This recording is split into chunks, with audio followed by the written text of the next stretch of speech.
브라질의 펠레라는 유명한 축구 선수가 있습니다. 그의 책 펠레, 나의 인생과 아름다운 게임이라는 책에 보면 본인의 어린 시절 이야기가 있습니다. 너무나 가난해서 신발을 제대로 신지 못했던 그런 시절, 축구가 하고 싶습니다. 그런데 공이 없습니다. 그래서 양말을 돌돌 말아서 공처럼 만들어서 맨발로 그 양말 공을 차면서 축구를 했다는 것입니다. 축구를 너무 잘했습니다. 15살에 프로 축구팀에서 스카우트 제의를 받고 프로 선수로 뛰기 시작합니다.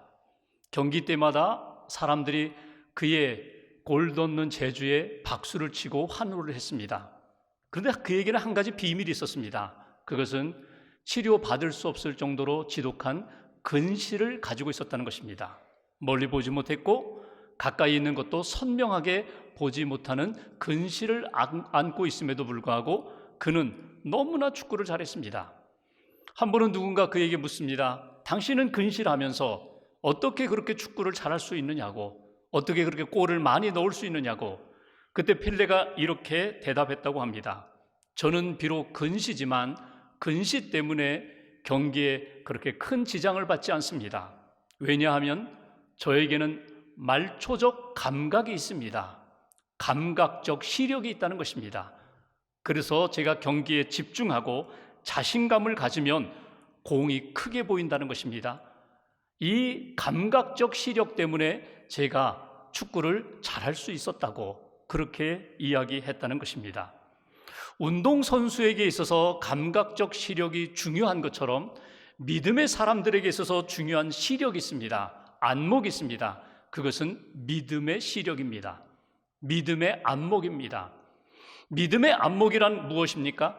하나님의 눈으로 보고 하나님의 마음으로 보고 하나님의 뜻을 분별하고 그 뜻에 집중할 수 있는 영적인 안목, 이 시력이 우리에게 필요하다는 것입니다. 히브리 사람들은 눈을 히브리어로 아인이라고 부릅니다. 그 아인이라는 단어가 눈이라는 의미도 되고 또 하나는 샘이라는 의미도 됩니다. 원천이라는 의미도 됩니다.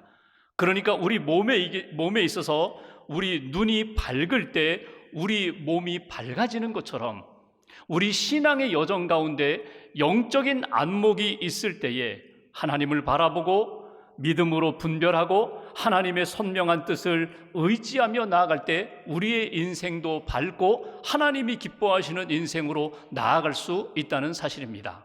여러분은 어떻습니까? 여러분은 육신의 눈으로 무엇을 바라보고 있습니까? 여러분은 영적인 눈으로 하나님을 바라보며 영적으로 세상을 분별하면서 살고 계십니까? 오늘 성경에 야곱 가정에 대한 이야기를 만나게 됩니다. 야곱 인생에 정말 지우고 싶은 아픔의 사건을 창세기 34장에 담고 있습니다. 야곱의 하나뿐인 외동딸 디나가 그 세겜에게 능욕을 당합니다. 그리고 그 사건 이후에 세겜이 디나를 아내로 삼겠다고 그렇게 찾아와서 요구하는 장면이 오늘 본문의 내용입니다. 오늘 본문 속에 담겨있는 하나님의 사람, 성도, 믿음의 사람이 항상 간직해야 할 것이 무엇인지 본문을 통하여 우리가 신앙적 교훈을 얻고자 합니다. 먼저 1절 말씀을 함께 봉독하겠습니다. 1절 함께 봉독합니다. 레아가 야곱에게 낳은 딸 디나가 그 땅의 딸들을 보러 나갔더니. 아멘. 여기 보시면 지금 야곱에게는 여러 아들이 있는데 딸은 딱 하나입니다. 외동딸 레아를 통하여 얻은 디나라는 딸이 있습니다. 지금 디나와 함께 아들들과 함께 야곱이 머물고 있는 땅은 세겜이라는 땅입니다. 아시는 것처럼 야곱이 가족들과 함께 베델을 향하여 올라가다가 잠깐 머물렀는데 그만 그 세겜 땅에 안주하며 살아온 땅입니다. 그 땅에서 살고 있는 디나가 1절 다시 한번 보십시오. 그 땅의 딸들, 세겜의 딸들, 세겜의 사람들을 보러 나갔다. 이렇게 성경은 기록하고 있습니다. 디나가 어느 날 그 세겜 땅 사람들, 딸들, 여성들을 만나기 위하여 세겜으로 들어갔다는 것입니다. 여기 본다라는 이 단어가 의미로 따지면 매우 세심히 관찰한다, 즐긴다, 그런 의미입니다. 그러니까 본다는 것이 단지 육신적인 눈으로만 보는 것이 아니라 디나의 마음속에 관심이 생겼다는 것입니다. 가까이 하고 싶은 것이 있었다는 것입니다. 더 가까이 나아가 교제하고 즐기고 싶은 대상이 생겼다는 것입니다. 그 대상이 무엇인가 하면 세겜의 딸들을 보러 나갔다. 오늘 디나는 세겜 땅에서 몇 년 동안 성장했습니다. 어려서부터 그 땅의 문화에 대하여 간접적으로 직접적으로 경험을 했습니다. 그런데 어느 날 그 땅의 사람들, 여성들, 그 문화와 함께 교제하기 위하여 즐기기 위하여 그 땅에 들어갔다가 오늘 큰 능욕을 당한 것을 우리가 본문에서 읽을 수가 있습니다. 세겜이라는 곳은 어떤 곳입니까? 문화가 있는 곳입니다. 화려한 도시입니다. 반면에 영적으로는 어두운 도시입니다. 믿음의 사람들이 하나님의 문화 속에서 살기가 어려운 도시가 바로 이 세겜이라는 도시입니다. 하나님을 보면서, 하나님을 부르면서 하나님의 음성을 따라 살아가야 할 사람들, 믿음의 사람들, 오늘 야곱과 그의 아들들 디나가 하나님을 바라보아야 할 때 바라보지 못하고 오히려 세상을 바라보고 세겜에 묶이고 매여 있을 때 그 디나도 자연스럽게 세겜의 문화, 세겜의 사람들에게 관심을 갖게 되니 오늘 그 땅을 바라보고 그 사람들과 교제하기 위하여 나아가는 모습, 여기서 우리에게 주시는 첫 번째 메시지가 있습니다. 하나님의 사람은, 성도는 영적인 안목을 가지고 있어야 한다는 것입니다. 영적인 안목, 믿음의 안목을 가질 뿐만 아니라 믿음의 눈으로 바라볼 수 있어야 한다는 것입니다. 여러분에게 한번 스스로 자신에게 한번 물어보십시오. 나에게는 영적인 안목이 있는가? 믿음의 눈이 있는가? 영적인 눈이 있는가? 하나님이 나에게 주신, 하나님이 주신 은혜로 나는 바라보고 있는가? 나는 분별하고 있는가? 하나님의 선하신 뜻이 무엇인지, 하나님이 원치 않는 거룩하지 못한 것이 무엇인지 나는 선명하게 구별할 수 있는 안목이 우리에게 있는가? 성도는 어느 곳에 있든지 누구를 만나든지 어떤 상황에 처하든지 우리에게는 영적인 안목이 있어야 되고 영적으로 분별할 수 있어야 합니다. 사람들마다 자기가 가지고 있는 안목을 자랑합니다. 어떤 사람은요, 사람 보는 눈이 있다고 말합니다. 나는 이렇게 만나면 한 10분 정도만 만나면 그 사람이 어떤 사람인지 대충 알 수 있어. 또 어떤 사람은 어떤 부동산, 땅에 대한 안목이 있다고 이야기합니다. 사람들은 별로 관심을 갖지 않는 땅인데 나는 저 땅이 시간이 지나면 상당히 가치가 있을 것이라고 보는 눈이 있다는 것입니다. 저 땅 매입해, 저 땅 관심 가져. 다른 사람들은 시시하다고 여기는데 그분은 부동산, 땅을 보는 안목이 있다는 것입니다. 어떤 사람은 문제를 잘 보는 분이 있습니다. 문제없어, 문제없어. 그러는데 그분의 눈에는 아니야, 문제가 있어. 이대로 가면 안 돼. 문제를 보는 안목이 있고 그 문제를 해결하는 안목이 있습니다. 여러분, 각자 가지고 있는 자기가 자랑할 만한 안목들이 있는데 믿음의 사람들에게 있어서 필수 꼭 있어야 할 눈이 있는데 그것은 믿음의 눈, 영적인 안목입니다. 하나님이 주신, 하나님이 허락하신 믿음의 눈을 가지고 살아야 하나님이 기뻐하시는 거룩한 백성으로 살아갈 수가 있다는 것입니다. 하나님의 뜻이 무엇인지, 하나님의 마음이 어디에 있는지, 나를 향하신 하나님의 기대와 방향이 어디에 있는지를 늘 분별하면서 살아가는 인생. 여러분, 믿음의 안목이 없으면 우리의 인생은 어두워질 수밖에 없습니다. 그릇된 길로 갈 수밖에 없습니다. 오늘 디나가 그러했던 것처럼 그의 아버지 야곱이 세겜에 묶여서 베델로 나가지 않고 세겜 땅, 그리고 그 땅에 있는 사람들, 그 땅의 문화만 집중하며 바라보고 그리고 어두움을 만났던 것처럼 우리의 인생도 다르지 않다는 것입니다. 영적으로 어두워지면, 우리의 눈이 어두워지면 우리의 삶은 자연히 어려움을 만나고 어두워지게 된다는 사실. 여러분, 야곱을 보십시오. 야곱은 하나님을 바라보면서 지금까지 우여곡절을 겪으면서 여기까지 왔습니다. 베델을 향하여 가야 합니다. 하나님이 약속하신 땅, 지시하시는 땅, 하나님이 기다리시는 그 땅을 향하여 나아가야 되는데 세상적인 것에 집중하다 보니까 세겜에 안주하게 되고 그의 아들들과 그의 딸이 어려움을 겪게 되는 이 모습. 여러분, 우리가 영적인 눈으로 바라볼 때에 하나님이 아니라고 한다면, 하나님이 기뻐하시지 않는다면 여러분 일어서서 그 땅을 떠날 수 있는 믿음의 용기가 우리에게 필요합니다. 문제는 영적인 안목입니다. 영의 눈으로 바라볼 수 있는 하나님의 사람이 되게 해달라고, 야곱처럼 세겜에 묶이는 인생이 되지 않게 해달라고, 디나처럼 사람의 딸들을 보기 위하여 세상의 문화와 세상의 즐거움을 쫓아가는 그런 눈길, 그런 마음 되지 않도록 하나님 우리를 붙들어 달라고 이 아침에 기도하시면서 하나님이 주시는 눈으로 바라볼 수 있는 저와 여러분들 되시기를 주님의 이름으로 기원합니다. 영국의 C.S. 루이스가 신약 성경을 읽다가 예수님의 말씀, 비판하지 말라는 말씀을 읽으면서 묵상을 합니다. 그리고 그가 사람들에게 이런 이야기를 소개합니다. 내가 아는 고양이 한 마리가 있다. 이름이 푸시라는 고양이인데 이 고양이가 어느 날 런던을 다녀와서 내가 런던 갔다 왔다고 의시되고 있다. 그래서 자기가 그 푸시 고양이에게 물었다는 것입니다. 너 런던에 왜 갔었니? 여왕을 만나러 갔습니다. 여왕이 살고 있는 큰 그 궁궐 같은 궁전을 보기 위하여 다녀왔습니다. 그래, 너는 그러면 런던 가서 도시를 보고 왕궁을 보고 여왕을 만나고 왔니?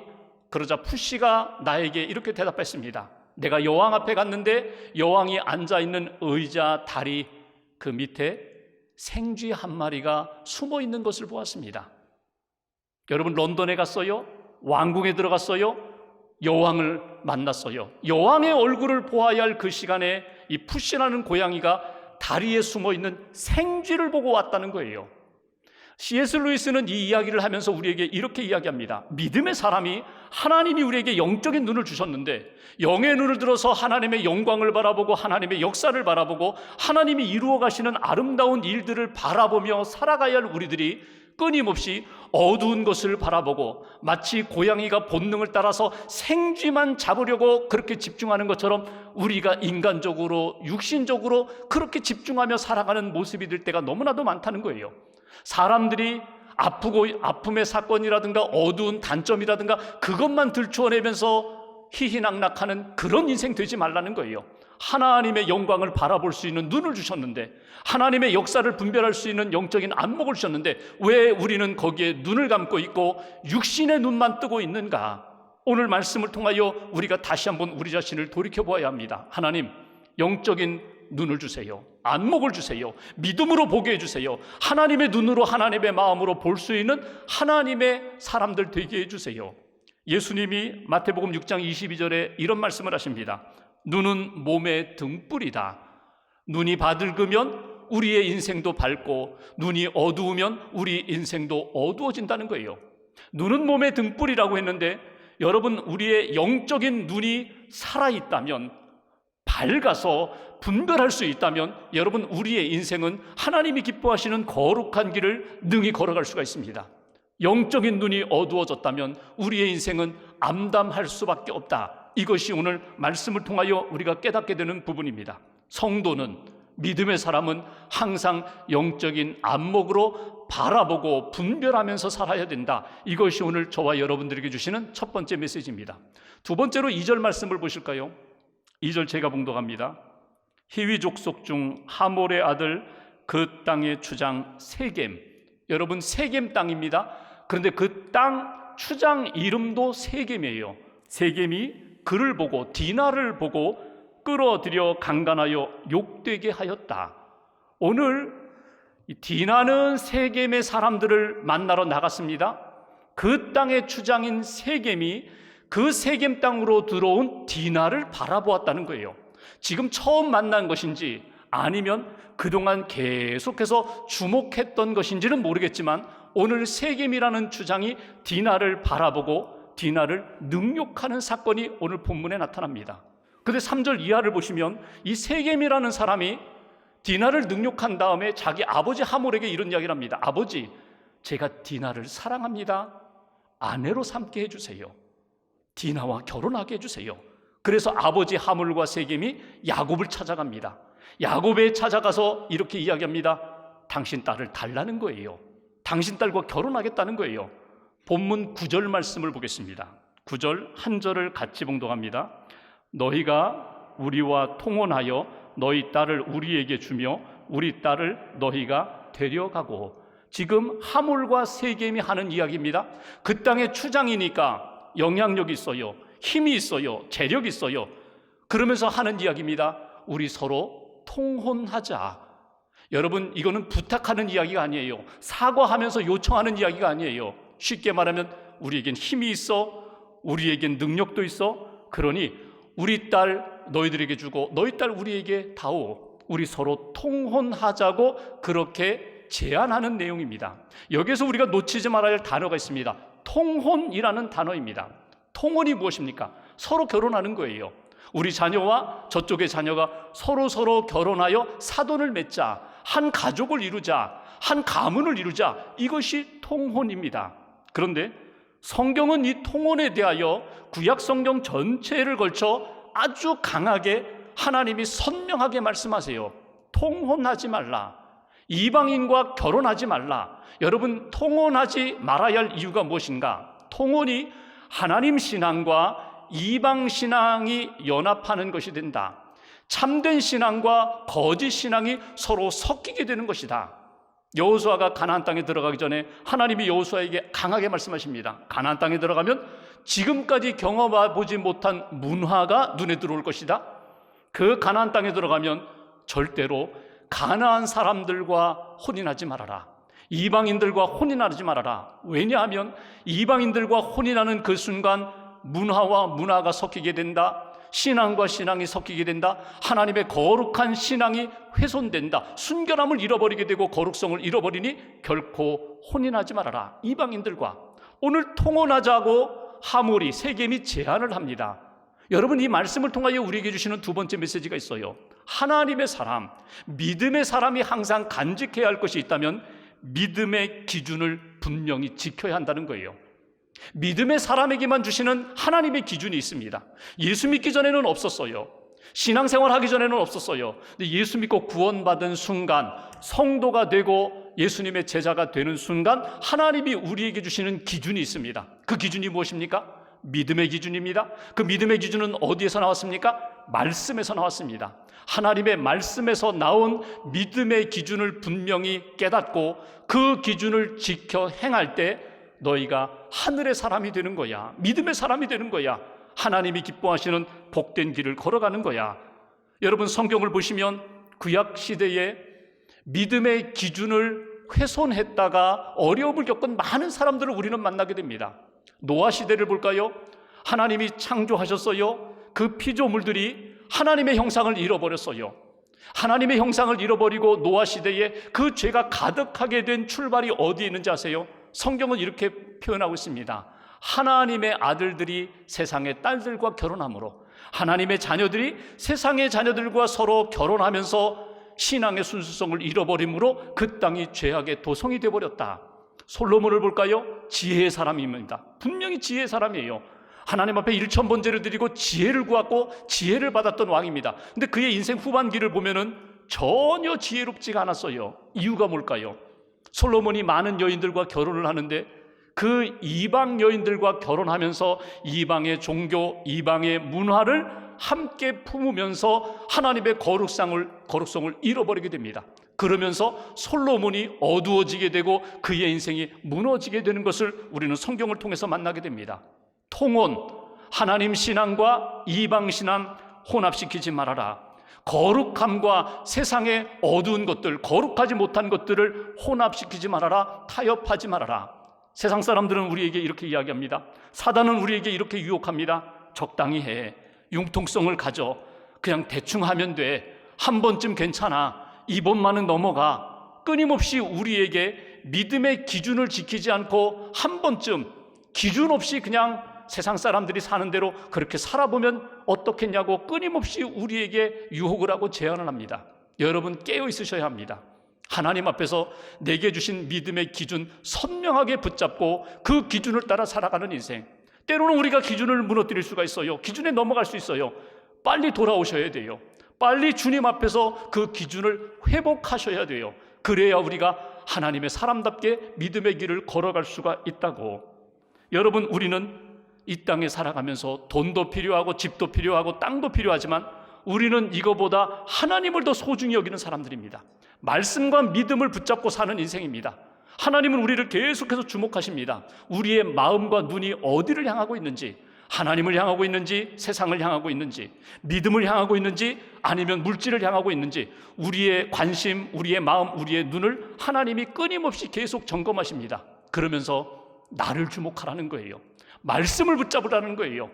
그러면 나머지는 내가 다 해결해 줄 텐데, 예수님이 40일 광야에서 금식하신 다음에 사단이 유혹할 때 제일 첫 번째 시험이 그거잖아요. 배고프잖아? 이 돌을 들어서 빵 만들어 먹어. 그때 예수님이 뭐라고 말씀하세요? 사람이 빵으로, 떡으로 사는 존재가 아니라 하나님이 주시는 말씀으로 사는 존재라고. 우리는 그런 존재라는 거예요. 믿음이 먼저요, 말씀이 먼저요, 하나님의 뜻이 먼저요, 하나님이 먼저인 인생. 그러면 나머지 하나님이 채워주시는 은혜를 받고 사는 인생. 마태복음 6장 24절에 보면은 예수님이 분명히 말씀하십니다. 한 사람이 결코 두 주인을 섬길 수가 없다. 하나님과 재물을 겸하여 섬길 수 없다는 것 너희들이 분명히 알고 살아라. 우리는 둘 다 붙잡고 둘 다 하나님처럼 섬기고 살고 싶은데 하나님은 우선순위 정하라는 것입니다. 아니, 하나님 붙잡고 사는 인생, 하나님 한 분뿐이라는 것을 너희들이 분명히 깨닫고 붙잡고 살아갈 때 나머지는 내가 너희들을 인도하리라, 너희들을 형통케 하리라. 앤디 스탠리라는 분이 있습니다. 참 신실한 사역자인데 그만 탈진을 했어요. 사역을 하다가 지쳤어요. 낙심도 됩니다. 우울합니다. 무기력증에 빠졌어요. 그런데 그분을 위하여 기도하시던 어떤 어르신 한 분이, 성도 어르신 한 분이 그 앤디 사역자를 집으로 초청했어요. 함께 식사하자고, 함께 기도하자고, 대화하자고 집으로 초청했어요. 이건 전적으로 그분을 격려하고 위로하기 위한 그런 신방 요청이었습니다. 이분이, 앤디라는 분이 그 어르신 댁에 갔어요. 갔더니 그림 한 점을 보여줍니다. 그 그림은 루벤스가 지은 사자굴 속의 다니엘이라는 그림입니다. 그림을 보여주는 거예요. 그리고 앤디에게 묻습니다. 무엇이 보입니까? 그림 속에 무엇이 보입니까? 사자들이 보입니다. 다니엘이 보입니다. 그리고 하늘이 열려있는 그런 빛이 보입니다. 아닙니다. 다시 보십시오. 다시 보십시오. 분명히 당신이 보아야 할 것이 있습니다. 다시 보십시오. 분명히 의미 있는 것이 있습니다. 보십시오. 아무리 보아도 사자와 다니엘, 그리고 열린 하늘이 보이는 구멍, 그거밖에 다른 것들이 보이지가 않아요. 다른 것도 볼 수가 없는데요. 다른 특별한 것이 없는데요.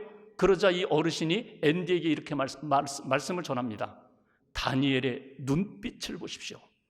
다니엘의 눈빛을 보십시오.